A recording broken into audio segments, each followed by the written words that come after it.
চলে এসেছি মায়ের কাছে, এবার পুজো দেব। আর বনুর হাত কোলাচ্ছে না বলে কাকিমাকে তুলে দিচ্ছে, ও ঘন্টা বাজাচ্ছে।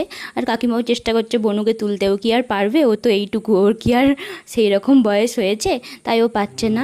আর এখানে সবাই নিজের মনস্কামনা জানিয়ে, কেউ সুতো বেঁধেছে, কেউ ধূপের পলিথিনগুলো হয় না সেগুলো বেঁধেছে। সবাই এখানে পুজো করে নিচ্ছে। আর সবাই বলেছে, সবাই এইবার প্রথম এসেছে, কেউ আগে আসেনি। আমি এই দেখেছো, আমার ছোট বনুও পুজো করছে, ওরও মনটা শান্তি হয়েছে। সবাই আমাকে বলেছে, তুই একটা খুব সুন্দর জায়গায় আমাদের এনেছিস, আমাদের সবার মন ভরে গেছে, আত্মা খুব তৃপ্তি পেয়েছে। সবাই বলেছে, আমারও খুব ভালো লেগেছে যে ওদেরকে আনতে পেরেছি। ওরা ওদের মনের মতো করে সব পুজো দিয়েছে, ওরা কিছু জানতো না, তাই আমাকে বলছিল তুই আগে আগে কর, আমরা তো দেখে দেখে করবো। তাই আমি আগে আগে করছিলাম। আমার ভয় লাগছিলো যে রিহু ছুটাছুটি করছে না, কোথাও যদি ধূপের আগুন টাগুন লেগে যায়, ওই জন্য আমি মাঝে মাঝে ওকে একটু দেখছিলাম। দেখে আর বৌদিভাই তো রিহুকে নিয়ে পাচ্ছিলই না, তাই আমরা আগে করে নিচ্ছিলাম, তারপর বৌদিভাই করেছিল।